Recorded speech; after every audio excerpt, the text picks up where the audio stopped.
नमस्कार राजेंद्र जी। नमस्कार। छत्तीसगढ़ अखबार के पाठकों और दर्शकों के बीच में आपका स्वागत है। हम लोग जूम पे इंटरव्यू का एक सिलसिला चला रहे हैं, तो अलग अलग जगहों पे बैठे लोगों से कुछ बात कर लेते हैं, जो उनके विचार हमको सुनने मिलते हैं, समझने मिलते हैं। आज हमारे बीच राजेंद्र धोड़पकर जी हैं। राजेंद्र धोड़पकर जी व्यक्तिगत रूप से भी और वैचारिक रूप से मेरे मित्र हैं। हम दोनों का उठना बैठना कम होता है, लेकिन हम कभी कभी संपर्क में रहते हैं और उनके काम की वजह से हम दोनों जुड़े रहते हैं। ठीक उसी तरीके से जैसे उनके काम से हिंदुस्तान के दसियों लाख उनके नियमित पाठक वो लगातार जुड़े रहते हैं, उनसे मैं भी वैचारिक रूप से उनसे जुड़े रहता हूँ।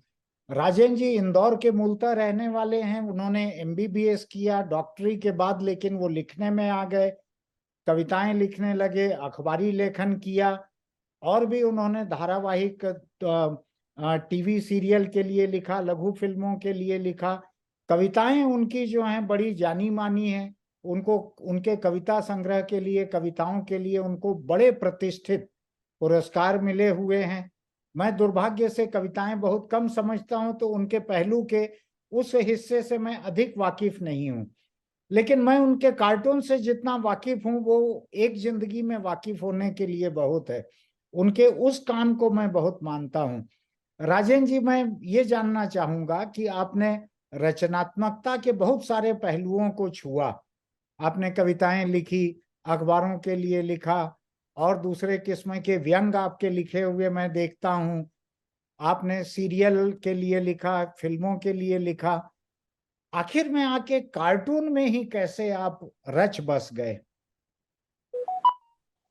अ, मैं दरअसल जब कॉलेज में पढ़ता था जी। तब मेरी रुचि पेंटिंग की ओर थी। अच्छा। बहुत सारे डॉक्टर्स हैं जो कि चित्रकारी करते हैं, हमारे दोस्त भी थे। जी। तो मैं पेंटिंग करता था, तो लेखकों से मित्रता हो गई, जी। तो लिखने में भी कुछ मन लगा। और फिर मैं कविताएं लिखने लगा, पेंटिंग भी करता रहा। तो होता क्या है कि दरअसल सारी विधाएं दो तीन चीजों से जुड़ती हैं, विजुअल और शब्द। जी। तो मुझे लगा कि अगर इन दोनों में आप कुछ कर सकते हैं तो मिलके आप कुछ भी कर सकते हैं। जी। विधा जो है वो दरअसल कुछ ही चीजों से मिलकर बनती है। जी। तो दिमाग इस तरह का था, थोड़ा खुराफाती, तो अलग अलग चीजों में करता रहा। जी। और फिर मैं डॉक्टर हो गया। डॉक्टर होने के बाद मैंने संयोग से मुझे पहली नौकरी भी जो मिली वो भारत भवन में मिली।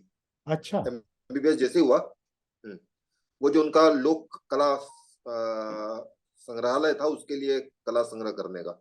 अच्छा। पहला उसके बाद मैं सरकारी नौकरी की, मैं ऊब गया बहुत काफी। तब मैं, लेकिन इसी बीच भोपाल में एक बड़ी घटना हुई, जो कि भोपाल गैस कांड था।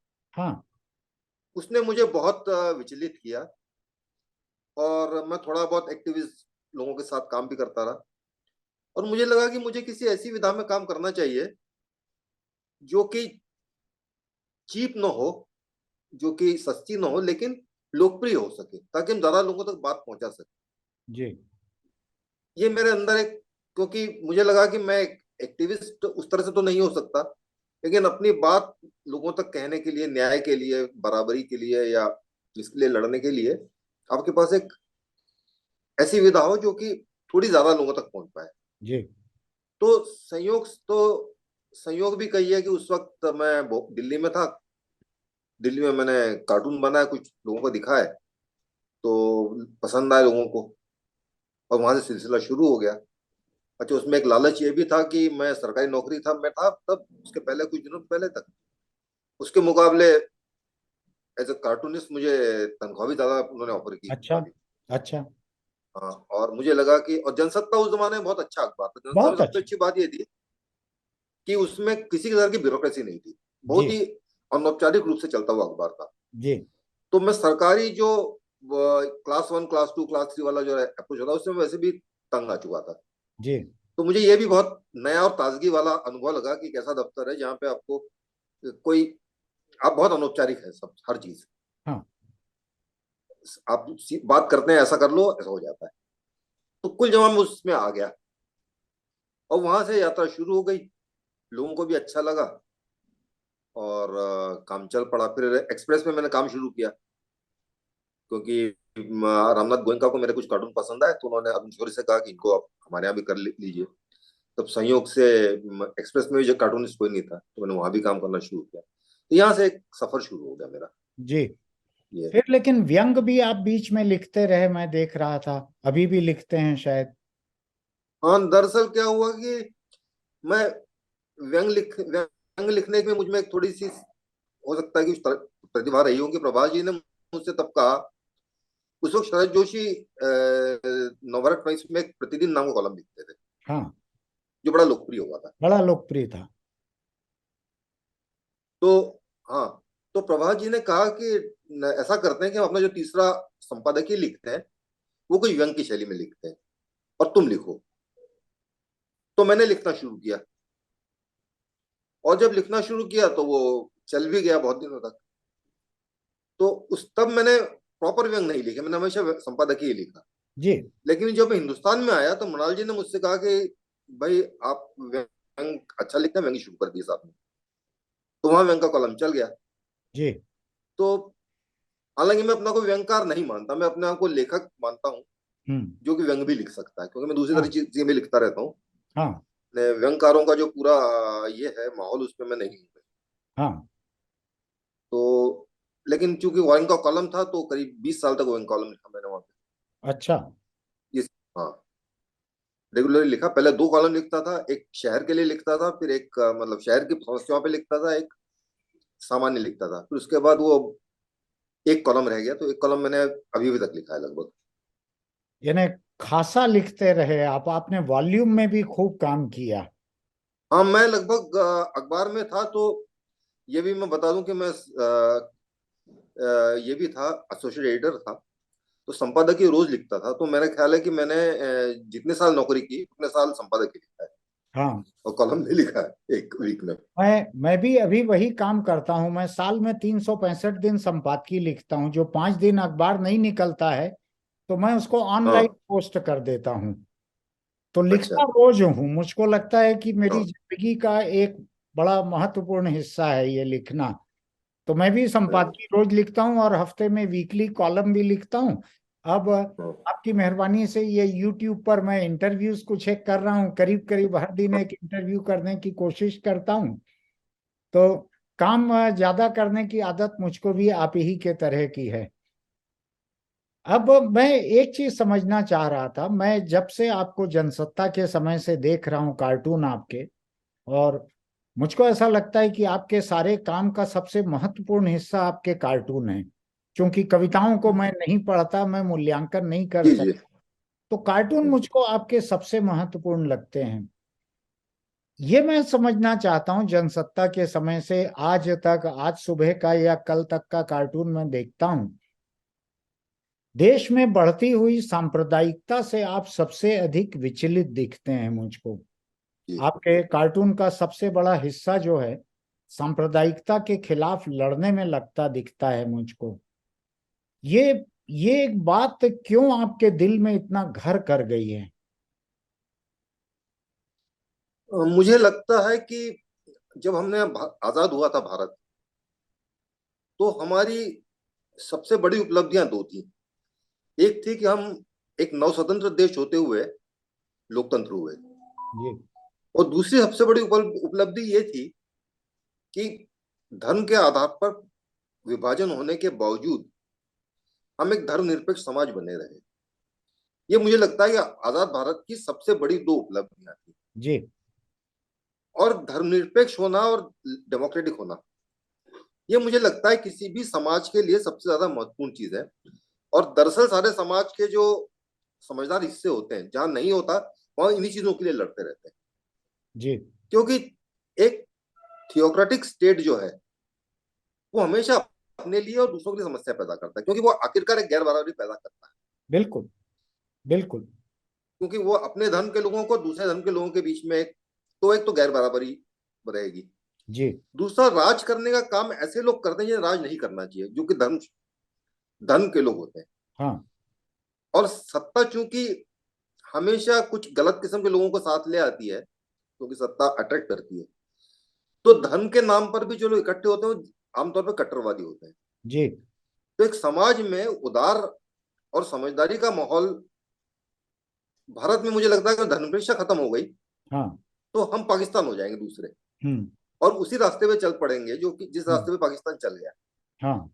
आप देखिए 1980 तक भारत और पाकिस्तान की आर्थिक स्थिति लगभग बराबर थी, जी। और 1980 में जिया ने जो के बाद जो इस्लामाइजेशन किया, हाँ। उसके बाद पाकिस्तान बहुत तेजी से आर्थिक और सामाजिक और तमाम मुद्दों पे बहुत पीछे चला जा रहा है। हाँ, खोखला हो गया। और हमारी भी हालत जो है, अगर हम धर्मनिरपेक्ष नहीं रहे, उससे ज्यादा बुरी होगी, क्योंकि हम तो बहुत बड़ा देश है। जी। पाकिस्तान तो फिर भी छोटा देश है, समझ लेगा कहीं से कुछ, उसको कोई सहायता भी कर सकता है, हमारा तो कोई सहायता राइट। नहीं कर पाएगा, हम इतने बड़े हैं। जी। तो इसलिए मुझे लगता है कि किसी भी तरह से समाज में लोगों के बीच भेदभाव करना गलत चीज है। हम्म। और धर्म के आधार पे, अगर आप धर्म धर्म के आधार पे सत्ता बनाएंगे तो भेदभाव तो करेगी वो। जी। एक। तो इसलिए मुझे जी। लगता है धर्मनिरपेक्षता बहुत बड़ा मुद्दा है हमारे लिए। अब अभी जो हम खतरा देख रहे थे, जो आप कह रहे हैं कि धर्मनिरपेक्षता अगर हमारी खत्म हो जाएगी तो हम पाकिस्तान हो जाएंगे। अभी ऐसा लग रहा है कि पिछले कुछ वर्षों में धीरे धीरे हम उस राह पर बढ़ चले हैं, धर्मनिरपेक्षता को खत्म करने की राह पर। इसको मान लीजिए हम 100 मील का एक सफर माने, धर्मनिरपेक्षता खत्म करने का एक काल्पनिक सफर, तो आपको क्या लगता है हम उस राह पे कितना मील आ गए हैं? देखिए, दिक्कत यह है कि एक वक्त के बाद फिसलन तेज हो जाती है। शुरुआत तो हो सकता है थोड़ी धीरे हो, हम्म। लेकिन हम काफी आगे आ गए हैं अब। हम्म। आप देखिए, जैसे गौ हत्या वाला मामला है। हाँ। अब वो लगभग पाकिस्तान में जो ईस्ट निंदा कानून है, लगभग निंदा उसी है। लेवल पे पहुंच गया है जी। कि गौ हत्या का किसी पे कह दीजिए तो पुलिस वाले पहले उसको अंदर कर देते हैं। हाँ। उसके बाद अगर कोई किसी को मारपीट, उसकी हत्या भी हो जाती है तो आमतौर पे कुछ नहीं होता। हाँ। तो ये एक बहुत खतरनाक चिन्ह है। थाने से हवाले कर देते हैं भीड़ के, ठीक वैसा ही जैसा पाकिस्तान में अभी हुआ। हम्म, ईस्ट निंदा के एक आरोपी को थाने से उठा के ले गए और भीड़ ने उसको मार हम्म। डाला वहीं पर इकट्ठा करके। तो यहाँ गौ हत्या का आरोप भर लग जाए, जैसा वहां ईश ईश निंदा का आरोप लगता है, ऐसा यहाँ गौ हत्या का आरोप भर लग जाए, गौ मांस का है किसी के पास ये आरोप लग जाए, तो उसकी भीड़ हत्या करना जो है वो लेजिटिमेट हो गया। यानी किसी के पास कोई भी मानसूर से कह दिया गौ हत्या है, तो पुलिस सबसे पहले उसके खिलाफ एक रिपोर्ट दायर कर लेती है। जी। अब ये तय बजरंग दल वाले करते हैं कौन किससे शादी करेगा, जी। कौन क्या खाएगा। जी। हमारे यहाँ आमतौर पे आजकल नवरात्रि के दिनों में जी। सारी मीट शॉप बंद हो जाती है। हाँ। तो ये जिस तरह से हम बढ़ते जा रहे हैं एक तरफ, जी। और सबसे बड़ी दिक्कत ये है कि जो समाज का हिस्सा उसके खिलाफ बोल सकता है वो मध्य वर्ग, हाँ। उसने सबसे ज्यादा जो है उसमें सांप्रदायिकता दिखाई दे रही है। हाँ। हाँ। मतलब इस सरकार के बारे में सब कुछ अगर लोगों को समझाओ तो वो आखिरकार उनका एक ही होता है कि मुसलमान को ठीक कर दिया इसने, हाँ। बाकी जो कुछ है ठीक है। मतलब आप कहें कि भाई इकोनॉमी की हालत है, ये हालत है, भ्रष्टाचार है, लेकिन ठीक है मुसलमानों को तो ठीक कर दिया। जी।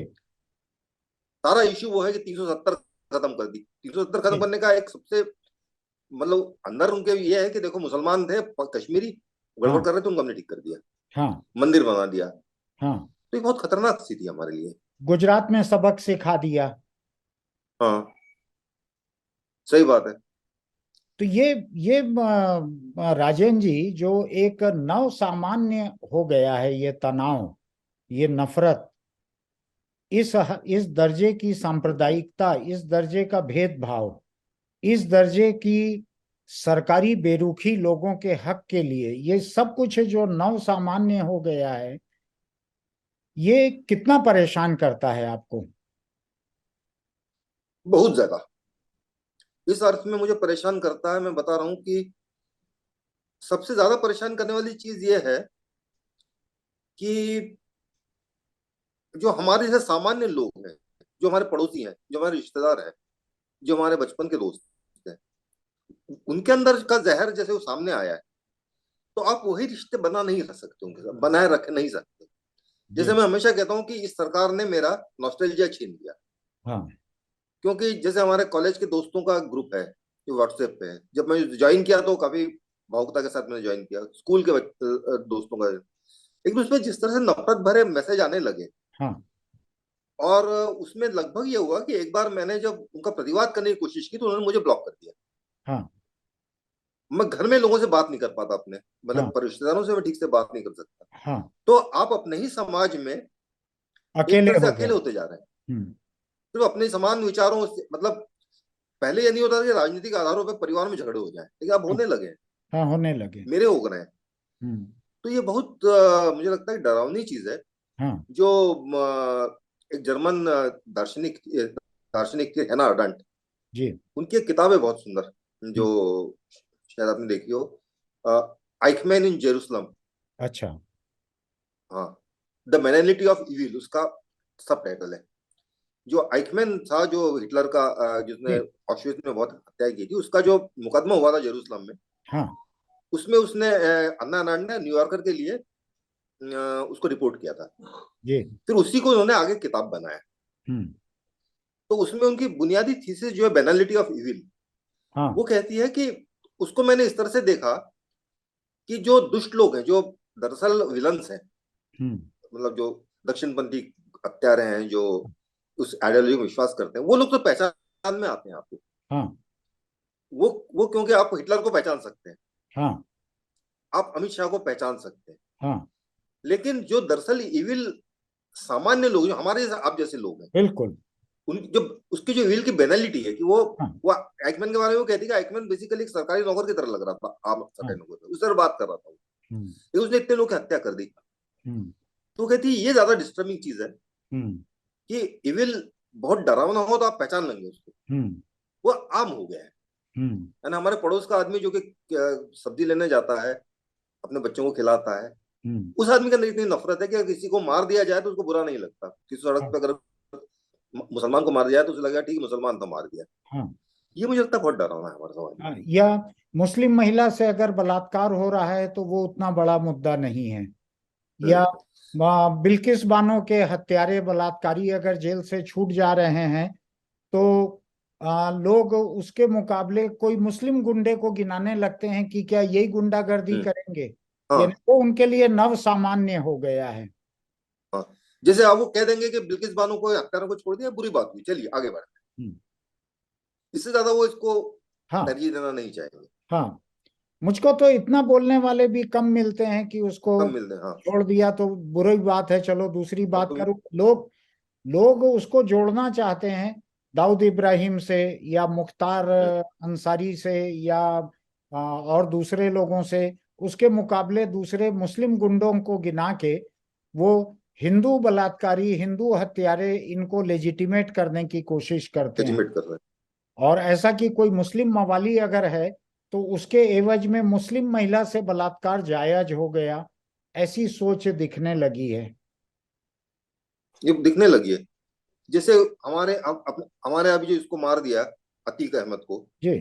वो इतना शोर मच रहा है कि ऐसा है वैसा है। भाई, क्या सारे क्रिमिनल मुसलमान ही है क्या? हाँ अतीक अहमद तो यूपी का एक माफिया था। हाँ ऐसे ऐसे 10 लोगों के नाम मैं गिना सकता हूँ जो कि उसके हाँ बराबर के हत्यारे हैं, जो भी बैठे हुए हैं। लेकिन हाँ। सही, लेकिन वो हिंदू है। मैंने तो मैंने राजेंद्र जी इसके ऊपर एक न्यूज रूम का वीडियो बनाया था 10 दिन पहले करीब। मैं आपको लिंक भेजूंगा। उसमें योगी सरकार की जारी की हुई यूपी के गैंगस्टर्स की एक लिस्ट थी। योगी सरकार की बनाई हुई लिस्ट। उसमें 90% नाम गैर मुस्लिम है, हिंदू नाम है, 90%। हम्म, जो गैंगस्टर हाँ। जिंदा हैं आज, जो जिंदा गैंगस्टर हैं उनमें 90% हिंदू नाम है। इसको मैंने कवर किया तो मुझसे लोगों ने आपत्ति दर्ज की कि आपको हिंदू ही हिंदू दिखता है। मैंने कहा मुझको नहीं दिखता है, ये योगी सरकार की बनाई हुई लिस्ट है। मैं उसका लिंक भेजूंगा आपको, देखिएगा। जो बात आप कह रहे हैं उसी का सबूत है वो। हम्म। भाई, आप एक मुख्तार अंसारी देख लीजिए, एक अतीक अहमद ढूंढ लिए, दो मुसलमान आपने ढूंढ लिए, बड़े जी, बड़े जो गैंगस्टर हुए अभी। बिल्कुल। लेकिन हाँ, हिंदू गैंगस्टर की अगर लिस्ट गिनने लगे तो हाँ, बड़ी है। बड़ी है। जो एक एक जिले में एक एक आदमी अपना पूरा राज चला रहा है, हाँ, बहुत बड़े ऐसे बड़े लोग। हैं। जी जी। अब हम्म। ये बतलाइए मुझको कि मैं लगातार आपके कार्टून, हर कार्टून को देखता हूं, एक भी नहीं छोड़ता। मुझको एक खतरा उसमें यह दिख रहा है आपके काम में कि सांप्रदायिकता को लेकर जो तनाव आपके भीतर है, वो तनाव करीब करीब रोज सामने आ रहा है, करीब करीब रोज सामने आ रहा है। मुझको लगता है कि कार्टूनिस्ट जो है उसको लोकतंत्र में और भी विसंगतियां, विरोधाभास और त्रासदियां, ये भी शायद दिखना चाहिए। तो क्या ये हम्म, एक ऐसे मेंटल ब्लॉक की क्या ये हम्म। एक ऐसे मेंटल ब्लॉक की स्थिति हो गई है कि आपको उससे परे बहुत सारे मुद्दे आमतौर पर नहीं दिख रहे हैं? एक मुझे लगता है बड़ी समस्या तो ये हो रही है कि इन दिनों मेरे पास काम बहुत कम है। अच्छा। मैं हफ्ते में मुश्किल से 2 कार्टून बनाता हूँ। हाँ। अगर ज्यादा कार्टून बनाए तो आदमी ज्यादा तरह की चीजें कर सकता है। हालांकि हाँ आप जो बात कह रहे हैं उस पर मैं अब ध्यान रखूंगा जी। कि, लेकिन एक मुझे लगता है बुनियादी समस्या यही है कि 2 कार्टून बनाता हूँ, एक मैं एक अखबार के लिए बनाता हूँ हाँ। जो कि ज्यादातर पॉलिटिकल नहीं होता, हाँ। क्योंकि वो मेन स्ट्रीम अखबारों को आप जानते हैं। हाँ। तो एक ही कार्टून में बनाता हूँ हफ्ते में कायदे से इन दिनों, जी या जी। कभी अपना मन होता है तो 2 बना लेता हूँ। जी। उससे भी एक फर्क पड़ रहा है मुझे लगता है। हाँ। हाँ। जब एक ही इशू बनाते हैं तो उस तरह से आप काम नहीं कर पाते। हाँ। ये एक समस्या है, लेकिन ये एक मुद्दा आपका सही है। हाँ, यानी मैं मैं आप। बेसिकली ये कहना चाहता हूँ कि आप सांप्रदायिकता का एक बड़ी इशू है कि यही मुद्दा है कि हम लोग अपने दूसरे इश्यूज भूल गए हैं। हाँ बिल्कुल। लोग इस बात को ख्याल नहीं कर रहे हैं कि शिक्षा की क्या हालत हो रही है। हाँ। मतलब कोई लोग ये नहीं देख रहे हैं कि मतलब एक अर्थव्यवस्था किस हालत में चली जा रही है। हाँ। हाँ। और ये बहुत मतलब लोग अपनी अर्थव्यवस्था नहीं देख रहे हैं, लोग ये नहीं देख हाँ। रहे हैं कि उनकी खुद की हालत कितनी खराब है। हाँ। उन्हें इस मैं। बात से खुश खुश हो रहा है कि मंदिर बन रहा है। जी। मैं अपने भाई खुद तुम्हारे के। घर में क्या हो रहा है जी पता जी। लगाओ। हाँ। मैं अपने खुद के लिखने को देखता हूं तो मैं एक महीने में 20 दिन सांप्रदायिकता के बारे में लिख रहा हूँ, एडिटोरियल।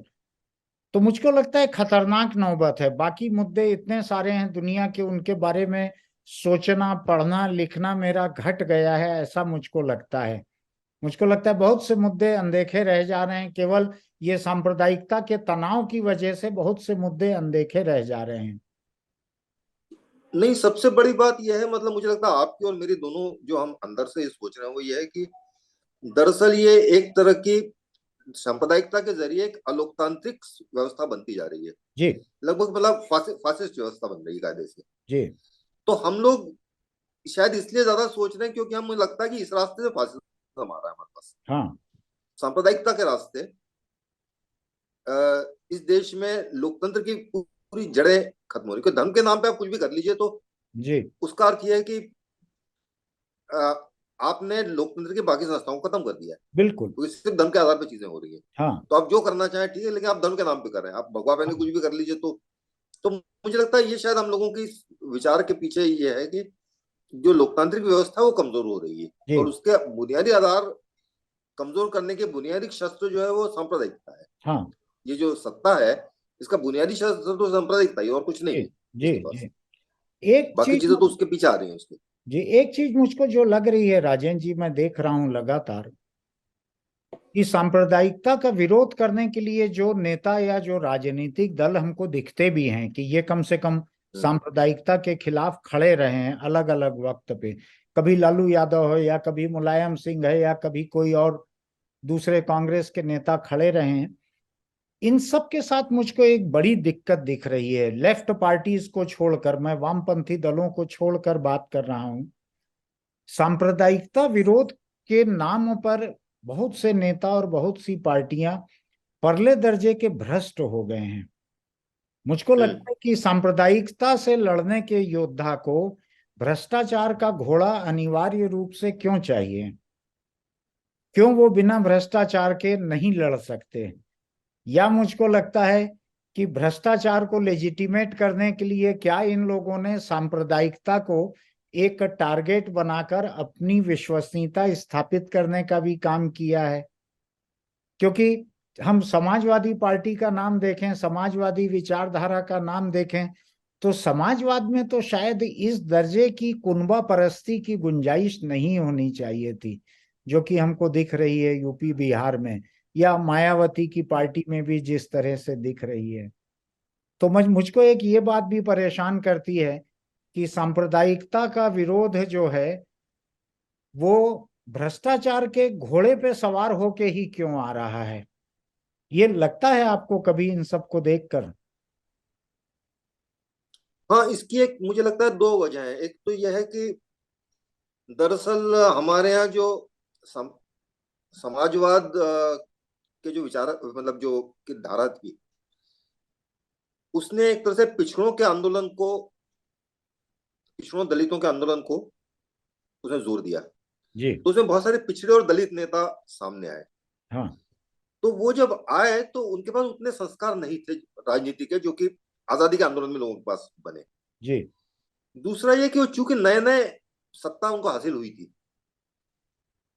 तो भ्रष्ट लोग तो सारी जगह हैं, वो उतने सोफिस्टिकेटेड नहीं थे। एक तो उन्होंने अच्छा। इस बात को सोचा नहीं हम्म। कि भ्रष्टाचार कोई इशू, उनको लगता था कि हम तो चूंकि दलितों के या हम पिछड़ों के मसीहा हैं, तो हम कुछ भी करेंगे तो उसका क्या मतलब, उससे कुछ फर्क नहीं पड़ने वाला है। हाँ।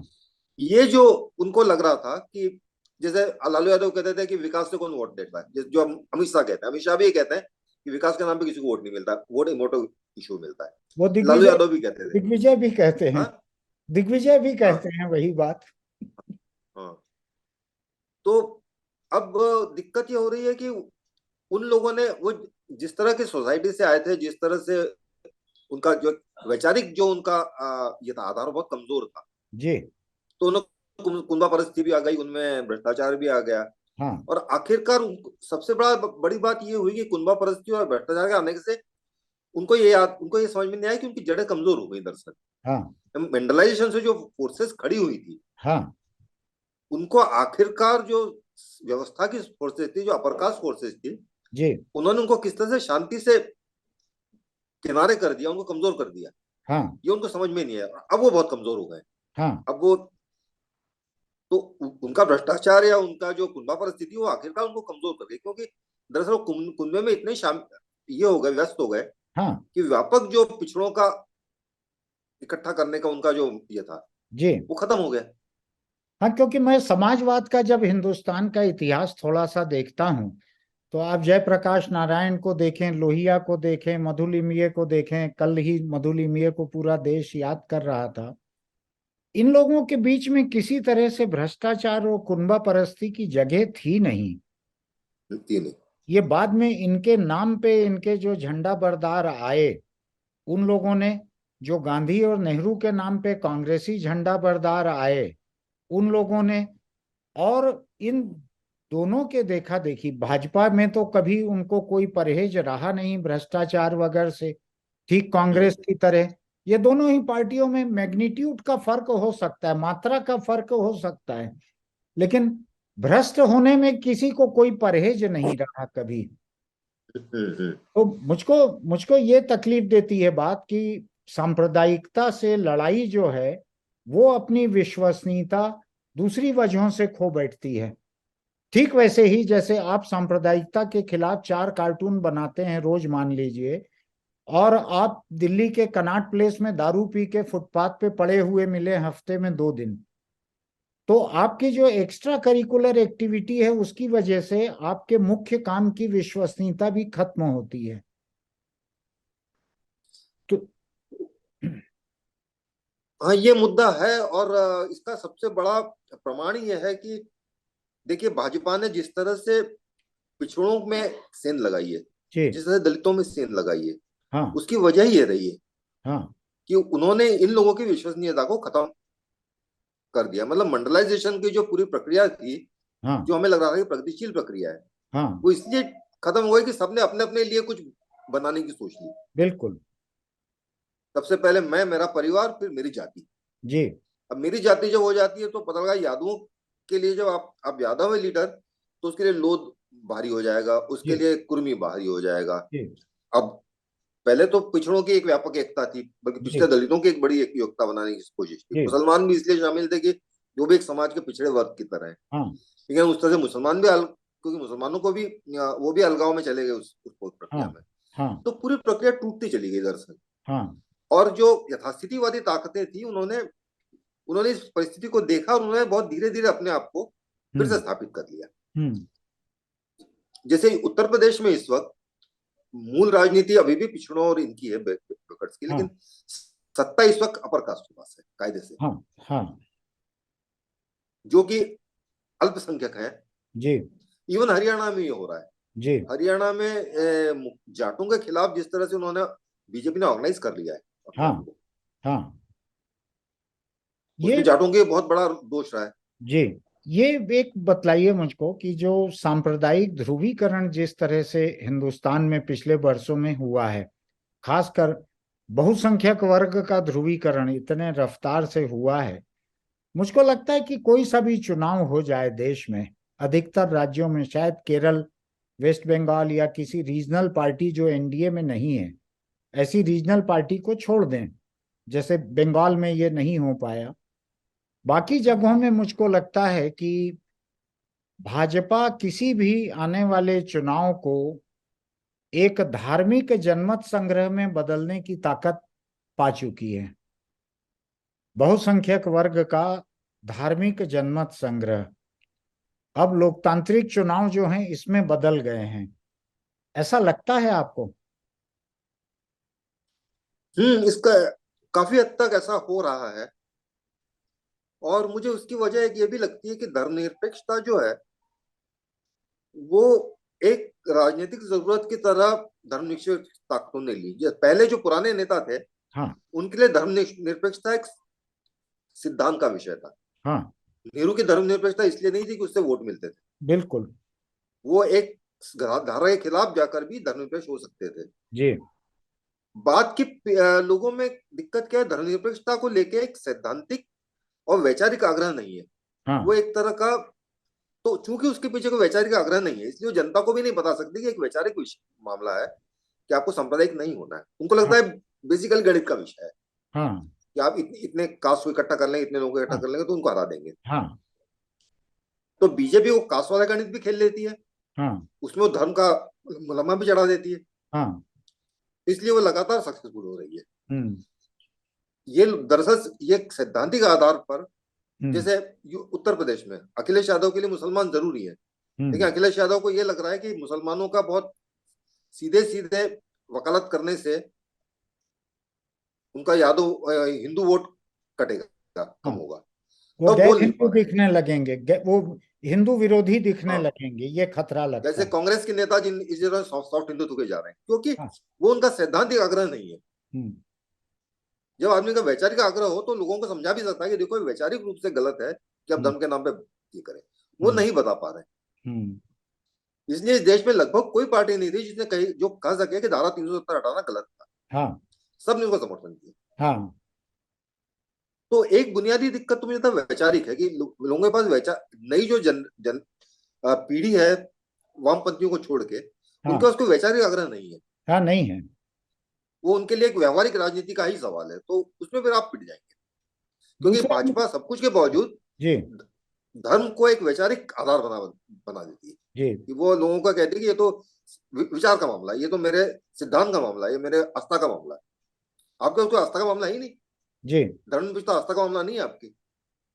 दूसरा एक खतरा मुझको ये दिख रहा है कि हिंदुस्तान की राजनीति में जो अपरिहार्य हो गई हैं क्षेत्रीय पार्टियां, वो एनडीए के साथ भी हैं, कुछ एक एनडीए के खिलाफ भी हैं पार्टियां ऐसी, वो ममता से लेके अकाली तक देख लें, या कश्मीर की दोनों पार्टियों से महाराष्ट्र की शिवसेना तक देख लें, किसी को भी देख लें हम, ये पार्टियां जो हैं पूरी तरह से कुनबा परस्त हो गई हैं और एक परिवार से परे इनमें कुछ नहीं है।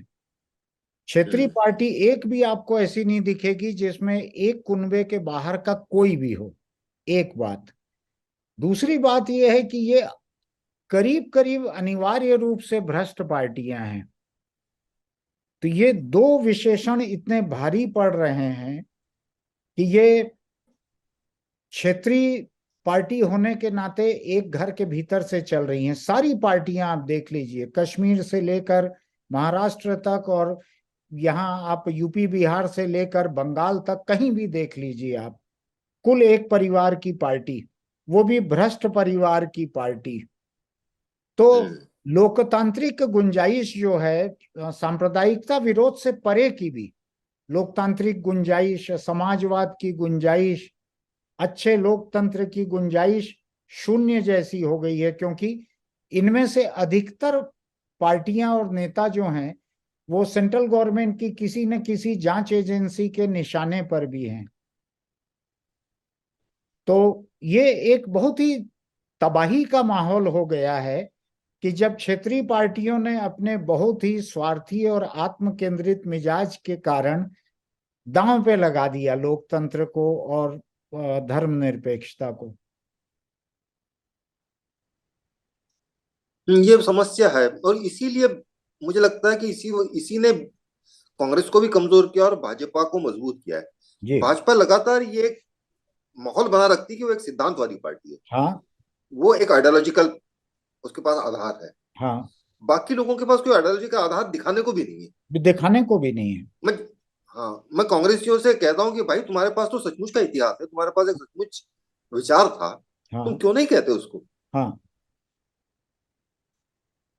इतिहास की जो सबसे फर्जी ये है, जिनके पास हाँ। कोई इतिहास नहीं है, बीजेपी वाले, वो इतिहास लेकर घूमते रहते हैं।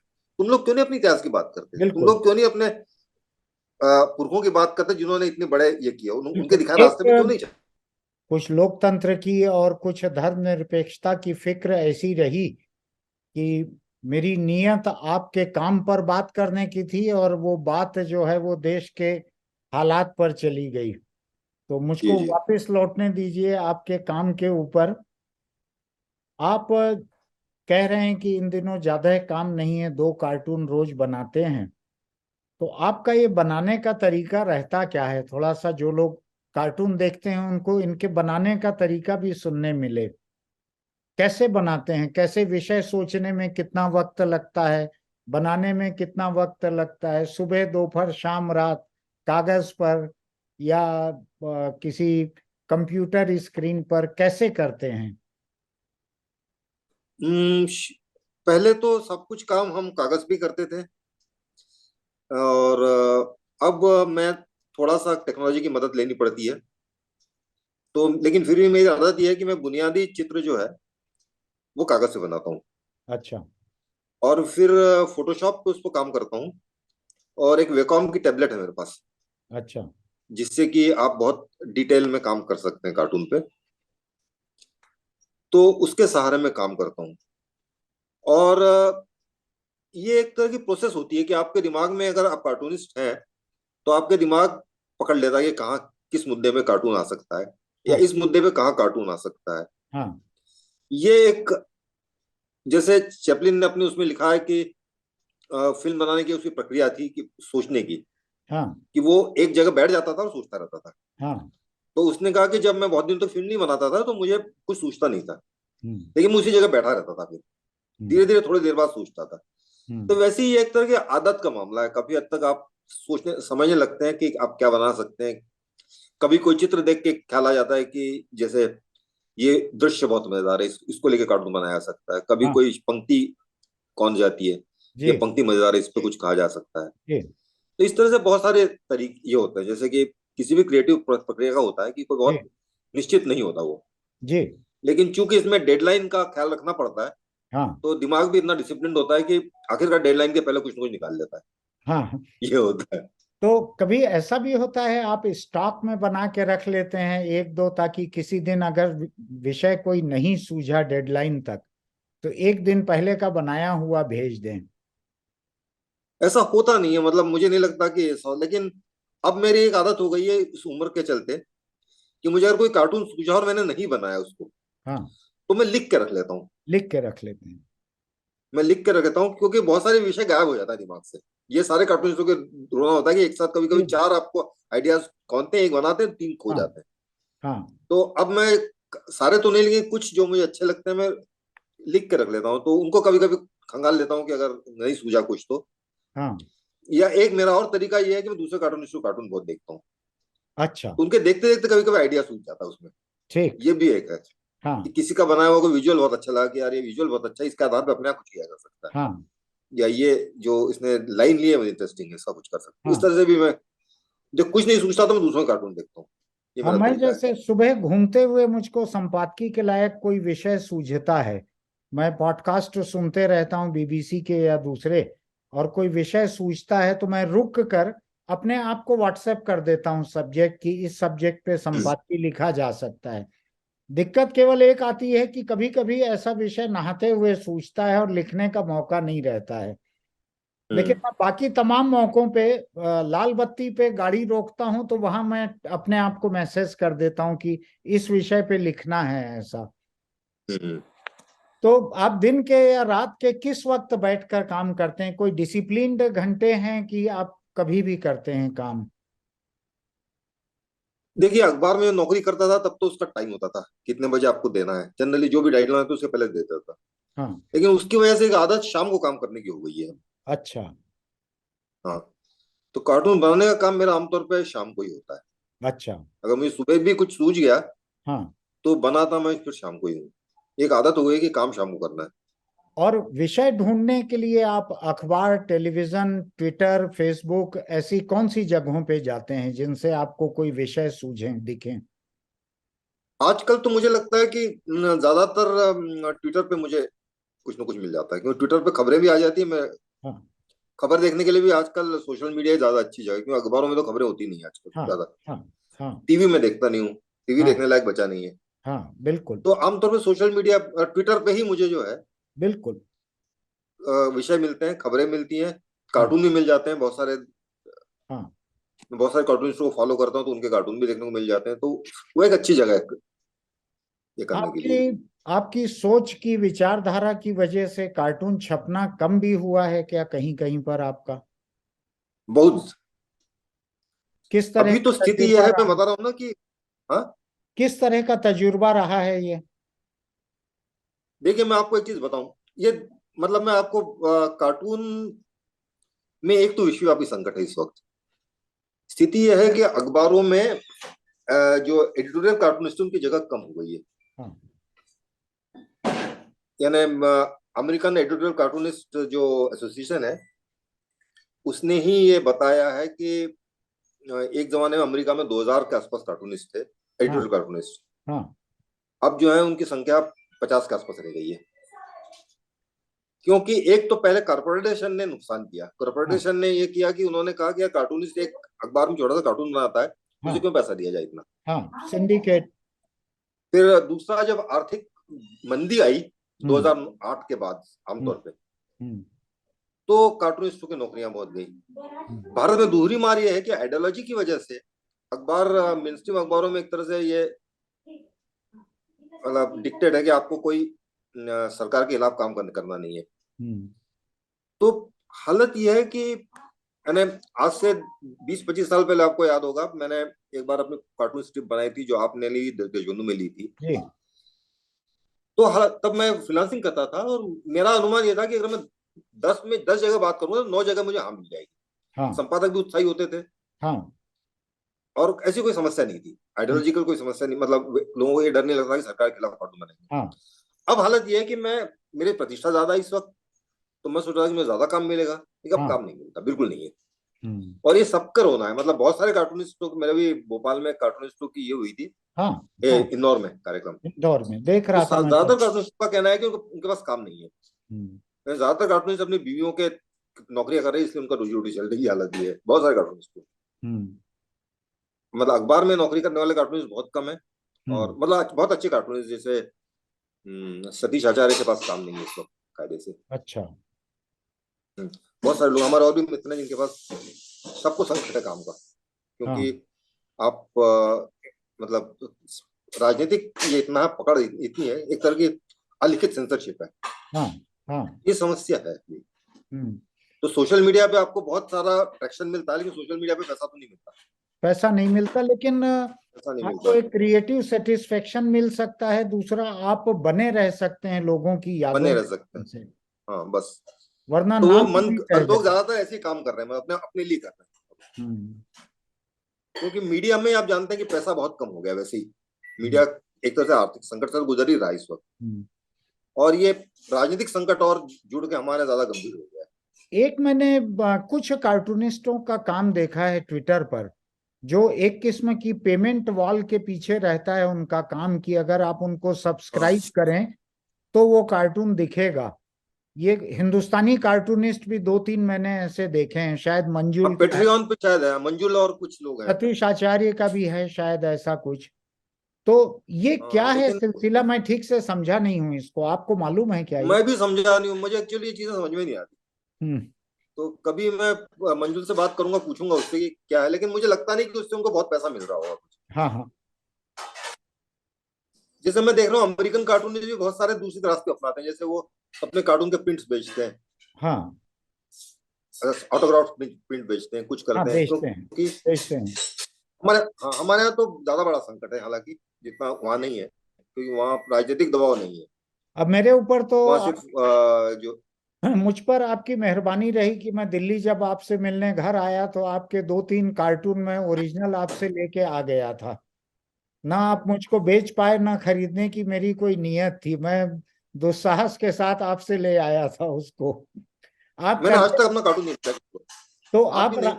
आप राजेंद्र जी करते क्या हैं, जो ओरिजिनल कार्टून आपके पास रह जाते हैं उनका क्या करते हैं? अब समस्या है ना कि अब चूंकि कंप्यूटर पे काम होता है तो ओरिजिनल कुछ बचता नहीं है। हाँ। अब आदत ये हो गई कि कागज पे जो बनाया जाता है बहुत रफ सा ड्राफ्ट होता है, अच्छा। वो मूल से अलग होता है काफी। हाँ तो ज्यादातर काम कंप्यूटर पे होता है। हाँ तो अब तो ओरिजिनल बचता ही नहीं है। पहले हाँ जो ओरिजिनल थे वो कहीं कहीं चले गए, किसी ने कोई ले गया, कोई ले गया, फिर हाँ खो गए। हाँ। तो अब वही समस्या है कि अब ओरिजिनल नहीं होता, अब तो सिर्फ कंप्यूटर पे ही होता है आपके पास। यानी मेरे वहां आने पे कोई पुराने कार्टून बचे हुए नहीं हैं हाथ के बनाए हुए? ये मेरे पास नहीं है। एक तो आदत संभाल के रखने की बहुत नहीं है, हाँ ये भी है। हाँ। तो चीजें इधर उधर हो गई हैं, अब कुछ बचा नहीं है। मैं अब यदि आप कुछ जी, मैं एक चीज आपसे और समझना चाह रहा हूँ। यहाँ पर विनोद कुमार शुक्ल जी को अभी एक अंतर्राष्ट्रीय सम्मान मिला। आपने उनका काम भी पढ़ा होगा, विनोद जी का आप जानते भी हैं तो। उस वक्त कुछ लोगों ने सोशल मीडिया पर एक सवाल उठाया कि आज जलते सुलगते इतने सारे मुद्दे हैं, इस पे विनोद कुमार जी ने कुछ क्यों नहीं लिखा। फिर कुछ लोगों ने विनोद जी की आदिवासियों के बारे में, दूसरे बारे में लिखी हुई चीजें निकाल कर सामने रखी कि उन्होंने लिखा है, आपने पढ़ा नहीं है। आपको क्या लगता है कि रचनात्मकता जो है आज साहित्य की, चूंकि आप कवि हैं, मैं उस हिस्से पे आ रहा हूं कि जो साहित्यिक रचनात्मकता है, क्या उसका समकालीन जलते सुलगते मुद्दों से अनिवार्य रूप से जुड़े रहना चाहिए कि उसके बिना भी चल सकता है? देखिए, व्यापक रूप से आप बात करें तो जुड़े तो रहना ही चाहिए उसके बिना तो, क्योंकि हर चीज अपने अपने इतिहास, अपना ऐतिहासिक समय से कुछ छलांग के कोई चीज बनती नहीं है, हर चीज होती है। लेकिन मुझे लगता है इंडिविजुअल रचनाकार का अपना अपना तरीका हो सकता है। हम्म विनोद जी का अपना रास्ता है। हम्म हर आदमी से आप एक ही तरह से उम्मीद नहीं कर सकते कि उसे ऐसा होना चाहिए। हम्म तो अगर कोई आदमी अलग नहीं है बहुत सीधा राजनीतिक रूप से ये, लेकिन वो अगर अच्छा लिख रहा है तो अच्छा लिख रहा है, उसका कोई, हम्म। क्योंकि अलग अलग स्वभाव होते हैं। जैसे हाँ एक ये भी कहा सकता है भाई, आप अगर बहुत सक्रिय हैं तो आप आंदोलन में क्यों नहीं जाते, आप घर में बैठ कर कार्टून क्यों बनाते हैं। हाँ तो मुझे लगता है अलग अलग तरह से लोग रिएक्ट करते हैं। हाँ।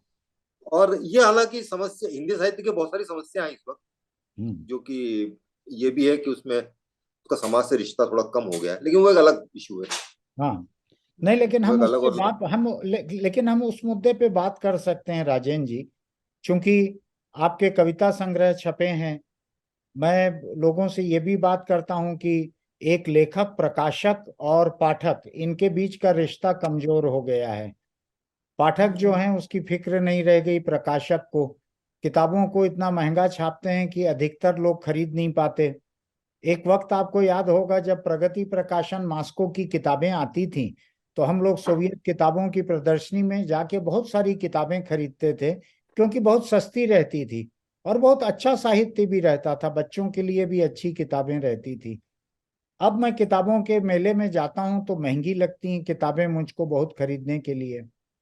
तो क्या लगता है आपको, आप तो लेखक हैं, कवि हैं, आपकी किताबें छपी हैं, क्या लगता है आपको? मैं तो आजकल मैंने तय किया कि हमने किताबें नहीं छपवाता। अच्छा। मैंने बहुत सालों से अपनी कोई किताब नहीं छपवाई, क्योंकि मुझे लगता है कि ये एक अजीब किस्म का सेल्फ कंटेंट किस्म की एक दुनिया बन गई है, हाँ लेखक और प्रकाशक और इसकी, हाँ जिसमें कि व्यापक समाज की जगह कम है बहुत। हाँ। बिल्कुल। प्रकाशक की एक दुनिया है, प्रकाशक को मालूम है कि कैसे बेचना है, हाँ कहाँ बेचना है, हाँ वो उतना करके धंधा कर लेता है। हाँ लेखक को मालूम है कि उसको किताब से क्या एक्सपेक्ट करना है। वो ये एक्सपेक्ट नहीं करता कि उसकी किताब व्यापक समाज में जाएगी, वो हाँ एक्सपेक्ट करता है कि साहित्यकार पढ़ेंगे और उसको, और उसकी वजह से जो वो साहित्य की जो दुनिया है हाँ वो एक तरह से जैसे हमारे यहाँ ये होती है ना हाउसिंग सोसाइटी, वैसी कुछ बन गई है हाँ कि उसमें सब लोग आपस में ही हाँ एक दूसरे रिएक्ट करते रहते हैं। बाहर की दुनिया से बहुत सामना नहीं है, क्योंकि हाँ। बाहर के लोगों को अंदर आए तो वो शक से देखते हैं कि बाहर आ गए, बाहर से आ गया हमारे यहाँ। आसपास की मजदूर बस्ती से कोई लेना देना नहीं रह गया है हाँ, कॉलोनी का। बल्कि वो कोई और बाहरी आदमी आएगा तो लगता है कि यार इसमें एक और कहाँ से आ गया, और हाँ वैसे ही थोड़े संसाधन कम है यहाँ पे, हाँ। एक और मतलब बांटने क्यों आ गया। तो ये तो ये ऐसी कुछ चीजें होती। आप सोशल मीडिया पे सक्रिय रहते हैं, फेसबुक पर भी देखता हूं मैं आपको। आपको लगता है कि सोशल मीडिया जो है एक नए किस्म का प्लेटफॉर्म है किताबों का, एक किसी किस्म का विकल्प है कि लोग अपने लिखे हुए को वहां डाल सकते हैं, उस पर प्रतिक्रिया पा सकते हैं, जो किताबों में शायद इतनी नहीं भी मिलती थी पहले। तो आपको लगता है कि सोशल मीडिया किसी तरह से किसी शक्ल में किताबों का एक विकल्प है? मुझे लगता नहीं है विकल्प बन सकता है, क्योंकि सोशल मीडिया पे दरअसल मतलब बिना विचार की हुई चीजें इतनी ज्यादा होती हैं, क्योंकि हम्म उसमें तो हर आदमी मतलब तुरंत खा है ना। हम्म। लिखने में तो ये होता है कि भाई आप सोच समझ के लिखते हैं, जैसे मुझे लगता है कि हर आदमी किसी भी विषय पर राय देने को तैयार होता है। हाँ तो उसमें कूड़ा इतना है हाँ हाँ कि उसमें से अच्छी चीज का टिकना बहुत मुश्किल हो जाता है। हाँ। लेकिन ये मैं सोशल मीडिया आपके की बड़ी समस्या है। लेकिन मैं आपके कार्टून सोशल मीडिया से निकाल लेता हूँ, नहीं तो जिस अखबार में हाँ छपते वहां तो हाँ, मैं। ये तो इतनी इतनी इतना तो फायदा है उसमें, बहुत फायदा है। ये उसमें, हाँ बहुत फायदा है। यानी आप फायदा उठाना चाहें तो बहुत फायदा है, और अगर आप बहुत फायदा नुकसान है, के हाँ, लिए लापरवाह हैं तो नुकसान भी बहुत है। नुकसान भी बहुत है। लेकिन मुझको ये लगता है कि एक लोकतांत्रिक आजादी, जो एक प्रकाशक की दुनिया में जो आजादी बिल्कुल नहीं है लेखक को, और खरीदार को भी नहीं है आजादी, दाम पे उसका कोई काबू नहीं है। कोई कविता संग्रह 400 रुपए में क्यों मिलना चाहिए, वो 64 रुपए में क्यों नहीं मिल सकता, लुगदी कागज पे क्यों नहीं छप सकता, ऐसे बहुत से सवाल मुझको सूझते हैं। मुझको वहां पर लगता है कि सोशल मीडिया ने एक लोकतांत्रिक प्लेटफॉर्म दिया है लोगों को। हाँ, आप ये तो चाहें सही तो बात है। अपना लिखा हुआ अच्छा वहां पोस्ट करें, अच्छे लोग चाहेंगे तो उसको पढ़ेंगे, और बुरे लोग मैं देखता हूं धीरे धीरे छंटने लगते हैं। अगर आप हाँ उनको इनकरेज ना करें तो वो छंट भी जाते हैं। हाँ, अपनी अपनी दो तरह की दुनिया बन जाती है। बन जाती है एक और अलग। उसमें ये भी होता है कि लेखकों के लिए भी एक महत्व वही होता है कि मैंने देखा कि कुछ किताबें सोशल मीडिया पे लोकप्रिय होकर बिक भी जाती हैं फिर। हाँ बिक भी जाती हैं। मैं कम हाँ से कम दो तीन ऐसे लेखकों को जानता हूं जो मेरे परिचित भी हैं, जिन्होंने केवल सोशल मीडिया पे प्रमोट कर करके अपनी किताबें शायद पूरी की पूरी बिकवा डाली। ये हाँ, भी होता है। ये एक फायदा तो है। हाँ। तो ये बात सही है आपकी। राजेन जी, आपसे कार्टून से परे भी कई अच्छे मुद्दों पर बात हुई, मुझको बड़ी तसल्ली है इस बातचीत से। और आगे कुछ समय बाद, साल 6 महीने बाद हम लोग फिर कुछ और मुद्दों पर बात करेंगे। तब तक के लिए बहुत धन्यवाद, और मैं आपके काम का रोज इंतजार करता हूँ। जी जी, बस आपसे बात करना हमेशा अच्छा लगता है मुझे। बहुत खुशी की बात है, फिर से बात करेंगे। चलिए, नमस्कार।